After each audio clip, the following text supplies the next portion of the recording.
everyone is sort of being forced to be with themselves intimately because we're all stuck inside. And I think it probably is exacerbating all kind of issues that were already there.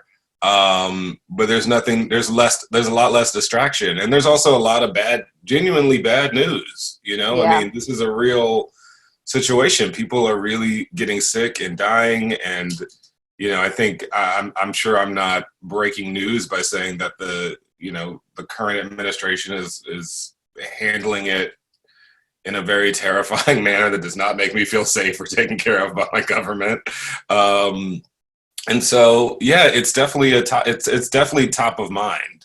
And I think that, for me, however somebody needs to cope with it, I think they should be doing that. And for some people that is, being out there, sort of connecting with people online more, sort of giving structure to their days, being more productive. For some of us, that may mean like, I want to give myself a whole day to stay in bed. And I think however it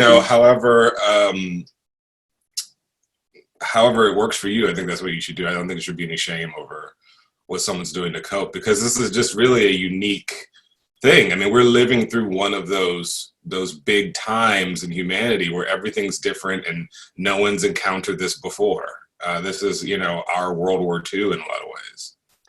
For a lot of folks, there is, if you're a content creator, right? If you're a creative, like you are, there seems to be a lot of memes floating around that are saying, you don't need to be your most productive self right now. You don't need to write the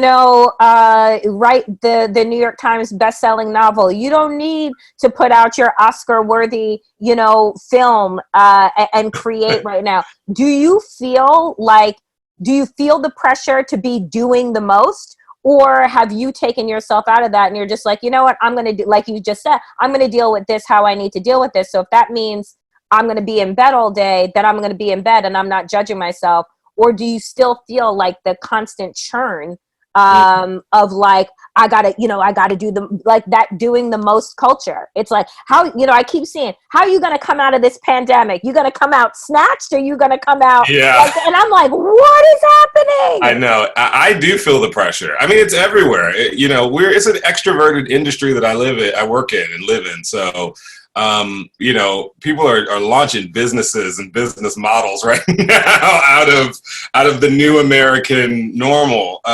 And I mean, for me, I definitely feel the pressure, but I can't.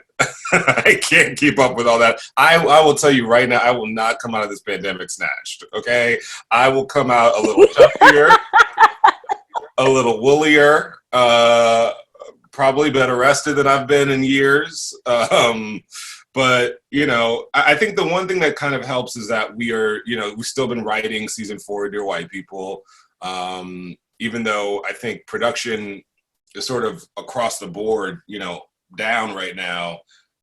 We're at least still able to keep a writer's room, virtually and keep the scripts going, which has been helpful to just sort of give structure to the day, but also, to have an outlet of some kind, to have a deadline, to have something that sort of, gives the days and the weeks some structure. But when we're done with that, I plan to stay in bed.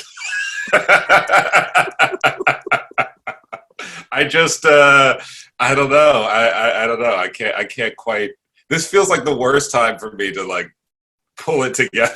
I know, but it's crazy the amount of pressure that I feel like to pull my shit together every day. Yeah. It's so bizarre because I really just do want to be in bed.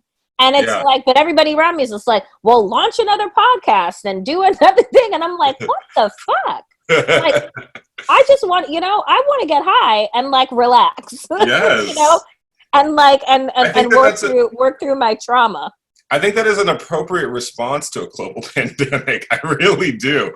I think people underestimate just how traumatic this experience is on all of us.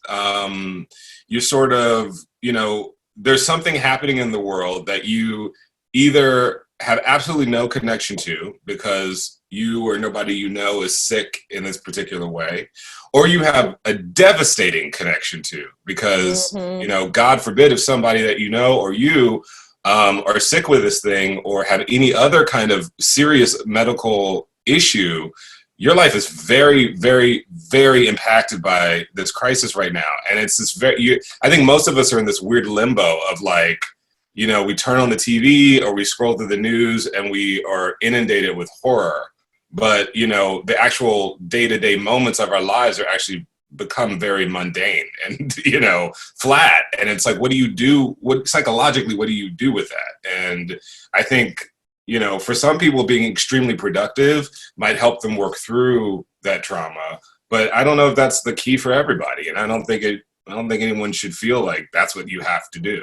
Because I think we all have to recognize that this is traumatic in ways that we could never have anticipated because we've never lived through something like this before. It's been 100 years since the last. I was going to say, even the things that we may have read about 15, 20 years ago when we were in school, there was no one around to really give a firsthand account of what it felt like to live through the fucking Spanish flu or what it felt like to live through the Black Plague. There's nobody being like, you know what? I remember like we couldn't go to the horse store. Like there was nothing. Yeah. There was nothing to say. No one could guide us and be like, not the horse store. I couldn't get my bonnet done. So I learned how to sew during the Spanish flu. Like nobody. We have no sense memory of the Spanish flu, of the Great Depression, of any of that.